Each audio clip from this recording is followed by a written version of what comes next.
Hello, आज मैं आप लोगों को बताऊंगी ईवीएस रीट लेवल 1 में वस्त्र एवं आवास के बारे में। वस्त्र का मतलब होता है इसमें जो भी हम कपड़े पहनते हैं, रहन सहन और कपड़ों का पहनावा वो आएगा। आवास में बताया जाएगा कि घर मकान किस तरीके के होने चाहिए। जैसे फिरन, फिरन एक तरीके का जम्मू कश्मीर में पहना जाने वाला एक ढीला ढाला चोंगा होता है, चोंगे की तरह होता है। तिरंगा ये भी कश्मीर की महिलाओं के द्वारा सिर पे पहना जाता है। बुर्गा ये भी जम्मू कश्मीर वाला है। कसावा ये फिरन के साथ जो पहनी जाती है ना टोपी, उसको कहते हैं कसावा। कुंटोप्स, कुंटोप्स ये लद्दाखी महिलाओं के द्वारा पहना जाने वाला एक गाउन होता है। राहिदे, राहिदे हिमाचल प्रदेश की महिलाओं के द्वारा सिर पर पहना जाता है। पट्टू ये भी एक तरीके का शॉल होता है। इसके बाद आता है फुलकारी। फुलकारी ये जो ड्रेस है वो पंजाब में चलती है, शॉल होती है ये। सरारा और लांचा जो महिलाओं के द्वारा पहना जाने वाला वस्त्र है। पानो भाजू ये गोवा की महिलाओं के द्वारा ये ड्रेस पहनी जाती है। अब झोंपा क्या होता है? झोंपा एक तरीके का घर होता है जो पश्चिमी राजस्थान में बनाया जाता है। पश्चिमी राजस्थान के लोग झोंपा बनाकर रहते हैं। इसमें झोंपा ग्रामीण क्षेत्रों में बनाया जाता है। उसके बाद आता है पड़वा, ये भी राजस्थान के मरुस्थलों में बनाया जाने वाला घर है।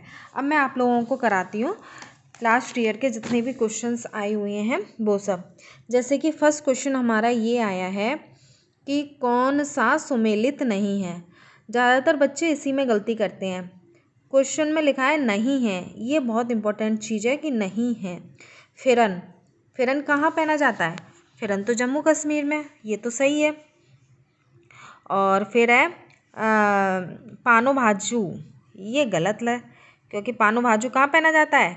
गोवा में, तो फिर यही हमारा आंसर होगा। राहिदे, राहिदे कहाँ पहना जाता है? हिमाचल प्रदेश में। फुलकारी पंजाब, सही है। अब सेकंड क्वेश्चन ये है कि निम्नलिखित में से कौन सा पत्थर राजस्थान में घरों के फर्श बनाने में उपयोग नहीं लिया जाता, यानी घरों के फर्श में नहीं उपयोग में लिया जाता? संगमरमर, ये तो ईजिली उपयोग में लिया जाएगा। कोटा स्टोन भी। सेल खड़ी, ये बहुत ही कोमल सी मिट्टी सेल खड़ी होती है जो ईजिली टूट जाएगी, तो फिर इसका यूज कैसे कर सकते हैं घरों के फर्श बनाने में? इसलिए सही आंसर होगा हमारा सेल खड़ी। फोर्थ है हमारा सैंड स्टोन, इसका तो यूज किया जाता है। कौन सी सामग्री घर बनाने में काम नहीं आती? ये बहुत ही इजी क्वेश्चन है। सीमेंट तो आता ही है, लोहा भी आता है, पत्थर भी आता है। स्कूटर, कभी स्कूटर को देखा है घर बनाने के काम में आता हो? नहीं, तो इसका राइट आंसर होगा स्कूटर। ऊन प्राप्त होती है, हमें ऊन किससे प्राप्त होती है? भेड़ तो सही है, ऊँट भी सही है, याक भी सही है। सेकंड ऑप्शन देखते हैं पहले। भेड़ शेर, शेर से तो नहीं होती, ये गलत हो गया। ऊँट हाथी, हाथी से भी नहीं होती, गाय से भी नहीं होती, तो पहला आंसर हमारा सही होगा। ठीक है, ये सारे क्वेश्चन वो हैं जो हमारे एग्जाम में आ चुके हैं। अब इसके बाद है हमारा थर्ड, बंदर शेर तथा चूहे के घर का क्रमशः है। इसमें जो क्रमशः लिखा है ना वो इम्पोर्टेंट है। बंदर किस में रहते हैं? पेड़ पे। और शेर किस पे रहता है? गुफा में। और चूहा कहाँ रहता है? बिल में, तो इसका आंसर होगा पेड़, गुफा, बिल। कश्मीरी चौगा कहलाता है, अभी मैंने बताया वो क्या कहलाता है? फिरन। कुत्ता मछली, कुत्ता मछली बहुत बड़ी मछली होती है, तो बड़ी मछलियाँ कहाँ रहती हैं? समुद्र में, तो आंसर होगा समुद्र। सर्दियों में किस रंग के वस्त्र पहनना अच्छा होता है? आप बताओ। सफ़ेद रंग के वस्त्र तो गर्मियों में पहने जाते हैं, तो सर्दियों में कैसे पहने जाएंगे? गहरे रंग के, जिससे हमको सूर्य का प्रकाश मिलता रहे। गर्मियों में पहनने वाले सबसे आरामदायक कौन से होते हैं? सूती और हल्के दोनों। टेरी वूल के वस्त्रों को धोने की सर्वोक्त विधि है। टेरी वूल के वस्त्र किससे धोना चाहिए? हमेशा ड्राई क्लीन कराना चाहिए। कपड़ों पर अगर चाय का दाग लगा हुआ होता है तो उसे हटाने के लिए क्या प्रयोग करते हैं? ग्लिसरीन या सुहागा, दोनों में से कोई। देश का प्रमुख पावरलूम सेक्टर स्थित है? सैलम में, मदुरई में, सोलापुर, तीनों ही जगह, तो सभी। थर्ड क्वेश्चन है कि गर्म सूट जो पैंट कोट होता है या गोटक किनारी के कामयुक्त महंगी साड़ियों को धोने के लिए सबसे पहले क्या करनी चाहिए? सबसे अच्छा ड्राई क्लीन, सूखी धुलाई करवाते हैं। जो भी महंगी साड़ी हैं, गोटा किनारियों वाली और गर्म सूट। ऊनी वस्त्रों में गर्मियों में कीड़े ना लगें, उन्हें सुरक्षित रखने के लिए क्या रखा जाता है? कपूर की गोली। बया कहाँ रहती है? बताओ। बया रहती है घोंसले में। घर में कौन रहता है? हम लोग। दड़बे में कौन रहता है? मुर्गा मुर्गियाँ। बिल में कौन रहता है? चूहा। घोंसले में कौन रहती है? बया। टुंड्रा प्रदेश के निवासियों के आवास को क्या कहते हैं? इग्लू। ये तो छोटी क्लासों के क्वेश्चन है। इग्लू एक बर्फ से बने हुए घर होते थे।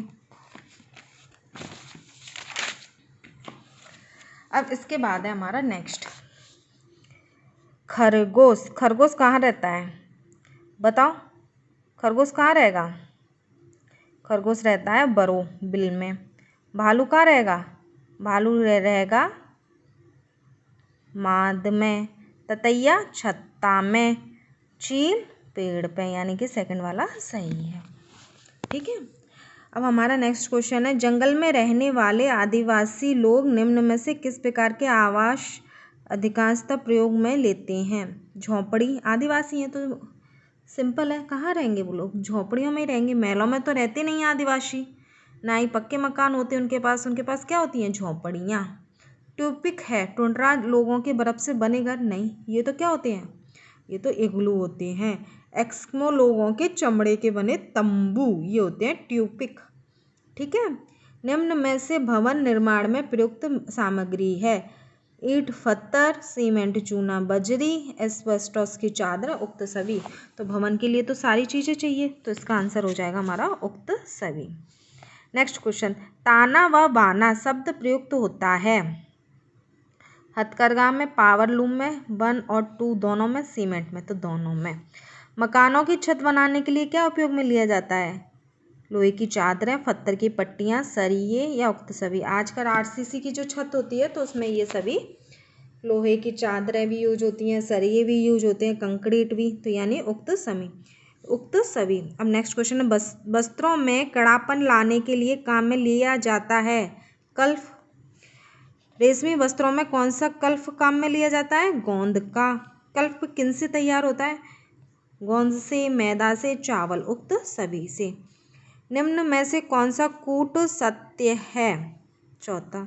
वस्तुओं को सुरक्षित रखने के लिए किस वृक्ष की पत्तियां सुखाकर बक्से में रखते हैं? नीम की। वस्त्रों की धुलाई करते समय अंत में साफ पानी में क्या करना चाहिए? फोर्थ, नींबू का रस या सिरका। अब हमारा नेक्स्ट क्वेश्चन है, ऊनी वस्त्र का रेशा होता है? ऊनी वस्त्र का रेशा होता है, प्रोटीन युक्त तो होता है लेकिन कोमल होता है। निम्न में से सत्य कथन है? सत्य कथन बताना है। ऊनी वस्त्र के धुलने पर सिकुड़ने या फैलने की संभावना रहती है। ऊनी वस्त्रों की शुष्क धुलाई करते समय वसा घोल पेट्रोल का प्रयोग किया जाता है। ऊनी वस्त्रों को समतल सतह या चारपाई पर सुखाना चाहिए। सारे ही सत्य हैं। सर्दियों के लिए कैसे वस्त्र पहनते हैं? गरम, ऊनी, मोटे, उक्त सभी सही हैं। सुमेलित करना है वहाँ के मिले हुए। लद्दाख में क्या पहना जाता है? गौचा। मणिपुर में क्या पहना जाता है? इनाफी। मिजोरम में पुआन। महाराष्ट्र और गोवा में नवबारी साड़ी, यानी कि थर्ड वाला सही है। निम्न में से असंगत है?